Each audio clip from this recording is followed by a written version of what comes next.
Hello दोस्तों, सामान्य अध्ययन के मेरे इस चैनल बीसी लर्निंग में आपका स्वागत है। दोस्तों, आप सबों को स्वतंत्रता दिवस के अमृत महोत्सव पर हार्दिक शुभकामनाएं। दोस्तों, चोल साम्राज्य पर मैं अपनी दूसरी प्रस्तुति के साथ आपके समक्ष उपस्थित हूं। इस वीडियो में हम लोग चोलकालीन स्थानीय स्वशासन की व्यवस्था पर चर्चा करेंगे। इसके अंतर्गत ऊर, ग्राम सभा या महासभा और नगरम, इन संगठनों पर चर्चा की जाएगी। दोस्तों, चोलों की स्थानीय स्वशासन की व्यवस्था एक महत्वपूर्ण विषय है और प्रारंभिक तथा मुख्य दोनों ही परीक्षाओं में इससे संबंधित अनेकों महत्वपूर्ण प्रश्न पूछे जाते हैं। मुझे उम्मीद है कि इस अध्ययन सामग्री का अवलोकन करने के बाद इनसे संबंधित प्रश्नों का उत्तर आप आसानी से दे पाएंगे। दोस्तों, सबसे पहले हम लोग यह समझें कि स्थानीय स्वशासन क्या है। तो सामान्य परिभाषा के अंतर्गत स्थानीय स्वशासन वस्तुतः राष्ट्रीय सत्ता के नियंत्रण में रहते हुए स्थान विशेष की जनता द्वारा चुनी गई स्थानीय संस्थाओं के प्रतिनिधियों के माध्यम से कुछ विशिष्ट मामलों में संचालित आंतरिक प्रशासन को स्थानीय स्वशासन कहा जा सकता है। जैसा कि आपको पता है कि स्थानीय स्वशासन आरंभ से ही समूचे भारतवर्ष की राजनीतिक प्रणाली का एक विशिष्ट अंग रहा है।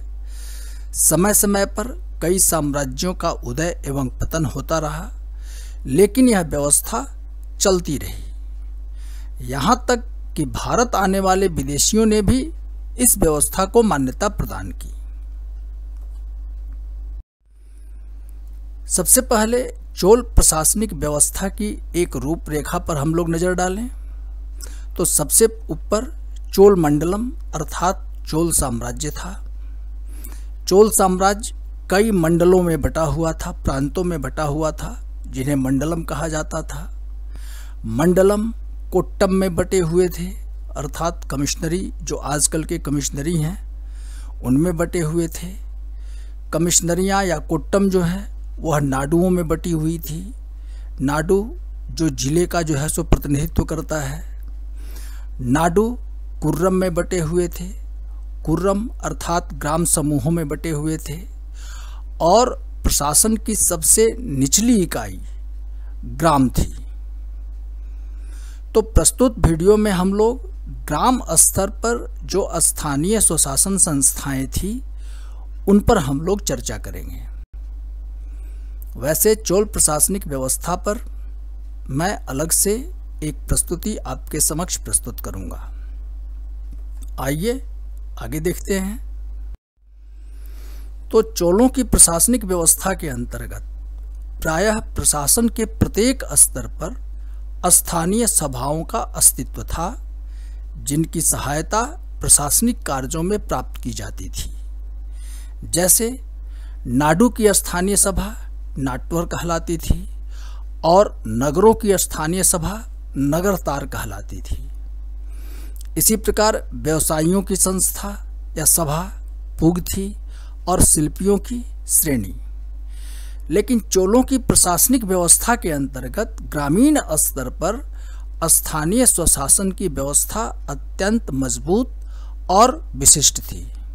तो आइए इसे देखते हैं।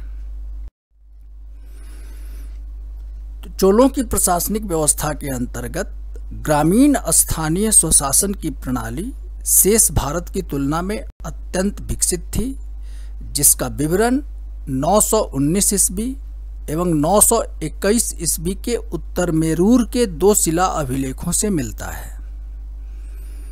ये शिला अभिलेख जो हैं वो परांतक प्रथम के काल के हैं, जिसका शासनकाल 907 ईस्वी से 955 ईस्वी तक का था।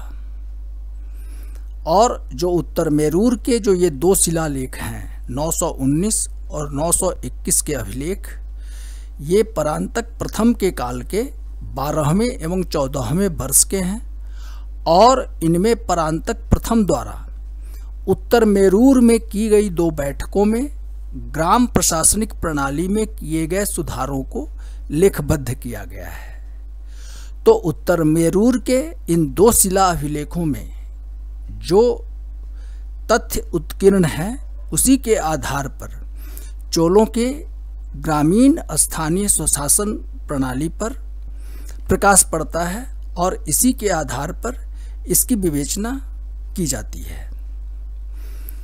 तो उत्तर मेरूर शिला अभिलेखों और अन्य अभिलेखों के आधार पर चोलों के स्थानीय सुशासन से संबंधित प्रमुख विशेषताओं को हम निम्न रूप में देख सकते हैं।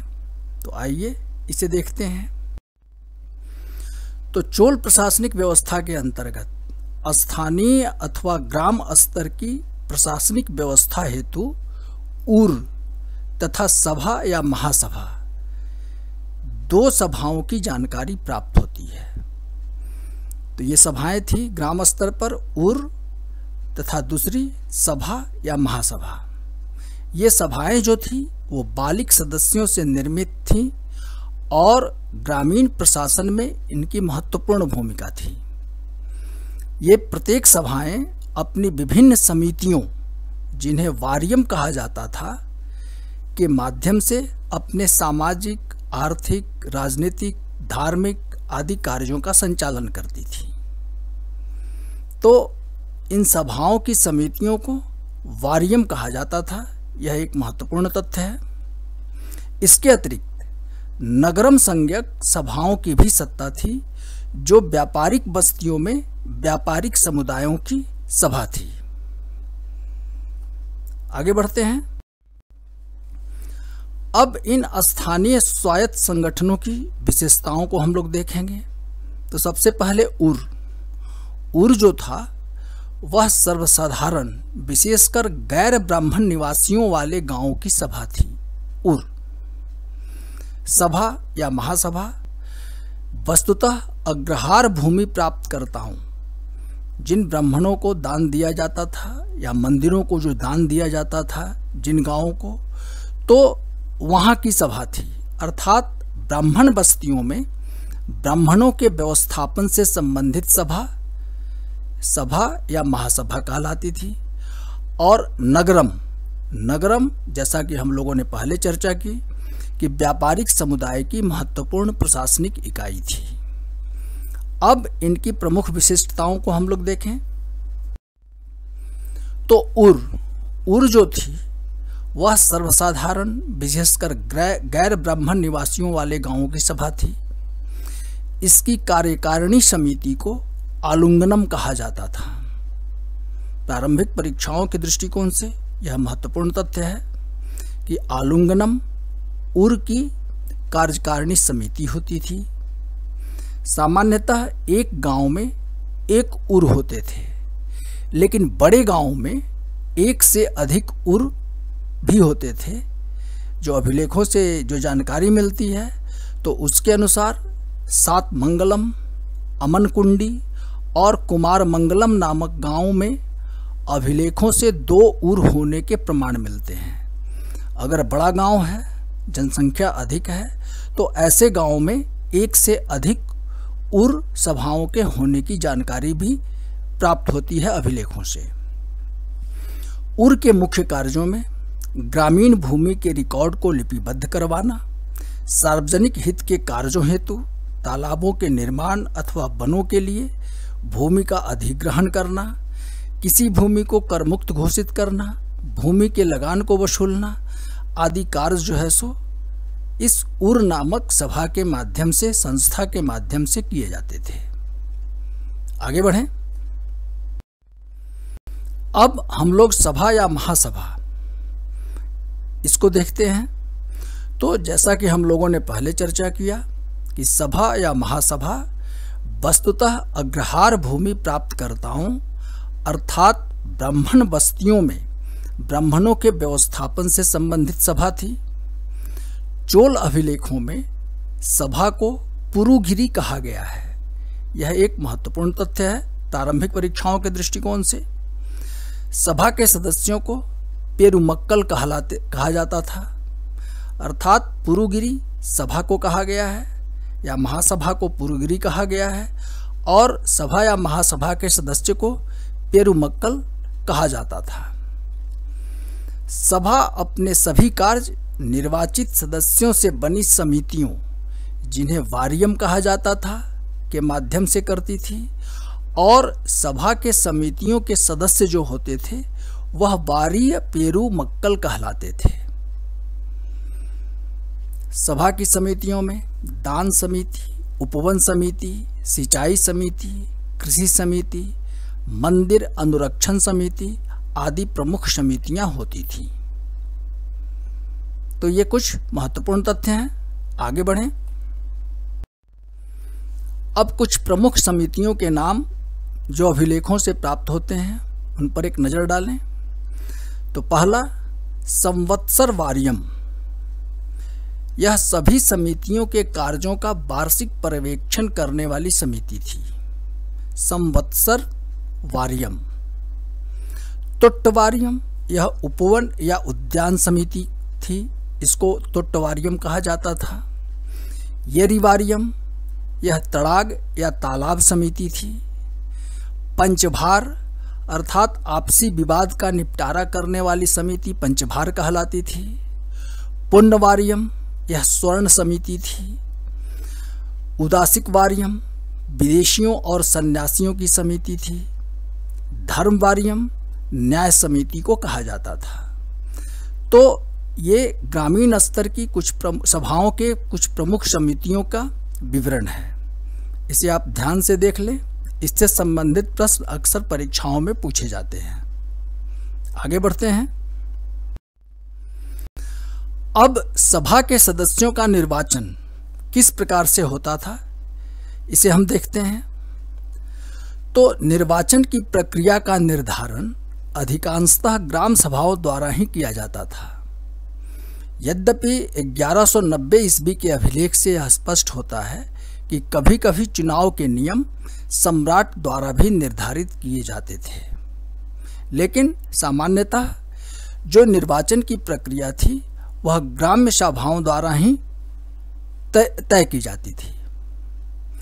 सदस्यों के निर्वाचन हेतु प्रत्येक ग्राम को 30 वार्डों में बांटा जाता था तथा प्रत्येक वार्ड से एक एक उम्मीदवार का चयन किया जाता था। निर्वाचन की जो प्रक्रिया थी उसके अंतर्गत उम्मीदवारों का नाम ताड़पत्र पर लिखकर एक घड़े में डाल दिया जाता था तथा किसी अल्पवयस्क बालक द्वारा निकाले गए पर्ची से उम्मीदवारों का निर्वाचन किया जाता था। तो ये निर्वाचन की प्रक्रिया थी। आगे बढ़ते हैं। इस प्रकार सभा के निर्वाचित 30 सदस्यों में से 12 वरिष्ठ एवं अनुभवी सदस्यों को वार्षिक समिति, जिसे संवत्सर वारियम कहा जाता था, उसके लिए चुना जाता था। इसकी चर्चा हम लोगों ने पहले किया। यह समिति विभिन्न समितियों के कार्यों का वार्षिक पर्यवेक्षण करती थी। संवत्सर वारियम, इसमें 12 सदस्य होते थे। चुने गए 30 सदस्यों में से 12 सदस्यों को उद्यान या उपवन समिति, जिसे तुट्टवारियम कहा जाता था, उसके लिए निर्वाचित किया जाता था और 6 सदस्यों को तड़ाग या तालाब समिति येरिवारियम के लिए चुना जाता था। समिति के सदस्यों की संख्या को ग्राम प्रशासन की आवश्यकता के अनुसार घटाया या बढ़ाया भी जा सकता था। यह एक महत्वपूर्ण तथ्य है। सदस्यों का कार्यकाल 1 वर्ष के लिए होता था। सदस्यों के कामकाज के लिए उन्हें पारिश्रमिक भी प्रदान किया जाता था। हालांकि इनके नियमित और निश्चित होने के साक्ष्य नहीं हैं कि नियमित रूप से इन्हें पारिश्रमिक दिया जाता था या फिर कोई निश्चित पारिश्रमिक दिया जाता था, इसके साक्ष्य नहीं है, लेकिन उन्हें पारिश्रमिक प्रदान अवश्य किया जाता था। आगे बढ़ें। अब सदस्यों के निर्वाचन हेतु कुछ अर्हताएं भी निर्धारित थी, अर्थात कौन सा सदस्य सभा का सदस्य निर्वाचित होगा, कौन सा व्यक्ति, उसकी कुछ योग्यताएं भी निर्धारित की गई थी। तो ग्राम सभा या महासभा अथवा इसकी समितियों का सदस्य निर्वाचित होने के लिए उम्मीदवार को उसी गांव का निवासी होना अनिवार्य था। यह पहली शर्त थी जिसकी सभा के लिए उसका निर्वाचन होना है, अर्थात जो व्यक्ति सभा के लिए निर्वाचित किया जाना है वह उसी गांव का सदस्य होना चाहिए। दूसरा, उसकी आयु 35 वर्ष से 70 वर्ष के मध्य होनी आवश्यक थी। तीसरा, वह 1/4 बेली अर्थात जो 1.5 एकड़ भूमि के बराबर होता था उसका स्वामी होना चाहिए उस व्यक्ति को। बेली भूमि माप की इकाई थी। चौथा, कि उसके पास अपना निजी आवास होना चाहिए था। और पांचवा, कि वह व्यक्ति कम से कम एक वेद और उसके भाष्य का ज्ञाता होना चाहिए था। तो ये 5 शर्तें थी या योग्यताएं थी। इन्हें पूरा करने वाला व्यक्ति ही निर्वाचन के लिए पात्र होता था। आगे बढ़ें। अब सदस्यों के निर्वाचन हेतु कुछ निर्योग्यताएं भी थी, जैसे कि वैसा व्यक्ति जो अपराधी तथा चरित्रहीन हो उसका निर्वाचन के योग्य उसे नहीं माना जाता था। वैसा व्यक्ति जो समिति के व्यय में घोटाले का अभियुक्त हो तथा जिसने व्यय का लेखा जोखा प्रस्तुत नहीं किया हो उसे भी जो है सो दोबारा निर्वाचन के लिए योग्य नहीं माना जा सकता था। तीसरा, कि जो 3 वर्षों तक समिति में रह चुका हो उसे भी दोबारा निर्वाचन के योग्य नहीं माना जाता था। तो ये 3 निर्योग्यताएं थी और ऐसा व्यक्ति निर्वाचन हेतु अयोग्य माना जाता था। आगे बढ़ते हैं। अब सभा या महासभा के कार्य, इस पर हम लोग चर्चा करेंगे। तो सभा या महासभा का कार्यक्षेत्र काफी विस्तृत था। ये अपने आप में एक लघु गणतंत्र थी। इनके कार्यों को हम लोग निम्न रूप में देख सकते हैं, जैसे कि गांव की चल अचल संपत्ति, अक्षय निधियां जो प्रायः अग्रहार अथवा दान के रूप में मंदिरों को प्राप्त होते थे, वे गांव की सभा के अधीन होती थी। दूसरा, कि सभा की समितियों के कार्य एवं अधिकारों के संबंध में व्यवस्था यह थी कि सार्वजनिक भूमि पर महासभा का अधिकार होता था। तीसरा, कि गांव के भूमि के उत्पादन तथा उस पर राजस्व का निर्धारण करने में केंद्रीय अधिकारियों की सहायता करना, राजस्व वसूलना, कर न देने वालों की भूमि नीलाम करना, भूमि स्वामित्व तथा सिंचाई संबंधी झगड़ों का फैसला करना, ये सब कुछ प्रमुख कार्य थे जो महासभा के द्वारा किए जाते थे। इसी प्रकार उपजाऊ भूमि की किस्मों का निर्धारण केंद्रीय अधिकारी करते थे। ये एक महत्वपूर्ण तथ्य है, लेकिन उनके निर्णय की स्वीकृति महासभा से प्राप्त करना अनिवार्य था। पांचवा, कि गांव के हित के लिए महासभा कर भी लगा सकती थी।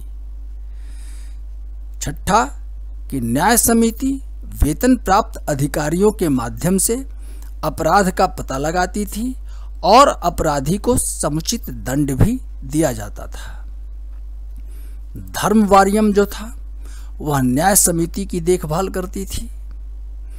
आठवां, कि ग्राम सभा के सदस्यों के आपसी झगड़ों से उत्पन्न परिस्थितियों से निपटने के लिए राज्य द्वारा एक राज्य कर्मचारी की नियुक्ति की जाती थी जो आपसी मतभेदों को दूर करवाता था। राजा को भूमि पर या कृषि पर नया कर लगाने से पूर्व सभा की अनुमति लेनी पड़ती थी। आगे बढ़ते हैं। इस प्रकार स्पष्ट है कि ग्राम सभा की समितियां विभिन्न कार्यों का संचालन करती थी। इनके नियम को राजा मान्यता भी देता था। इन ग्राम्य सभाओं तथा सर्वसाधारण लोगों की उर नामक सभाओं को लघु गणतंत्र कहा जा सकता है।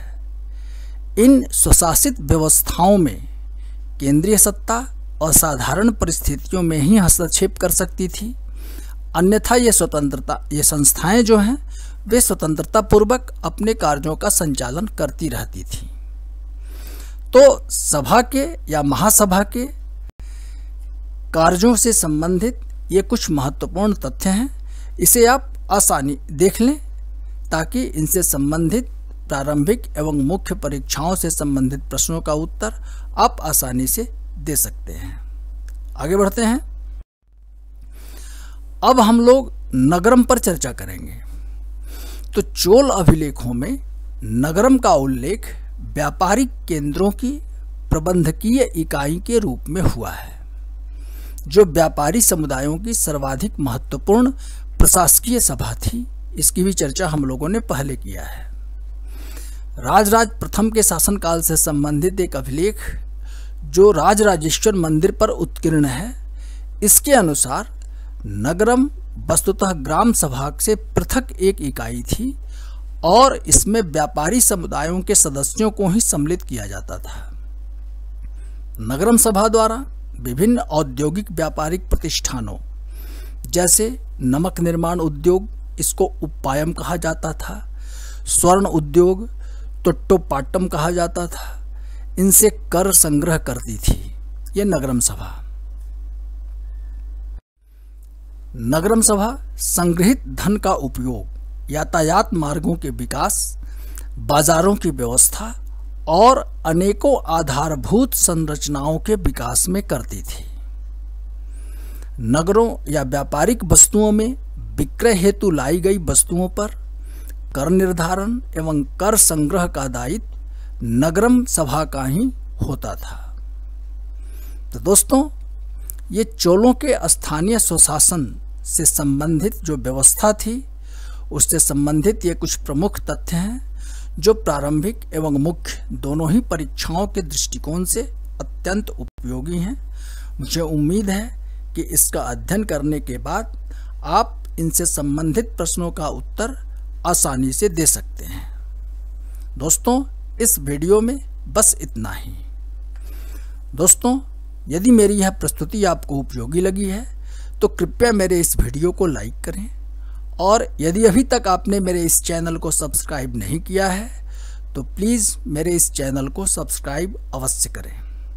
एक बार पुनः आप सबों को स्वतंत्रता दिवस के अमृत महोत्सव पर हार्दिक शुभकामनाएं। धन्यवाद।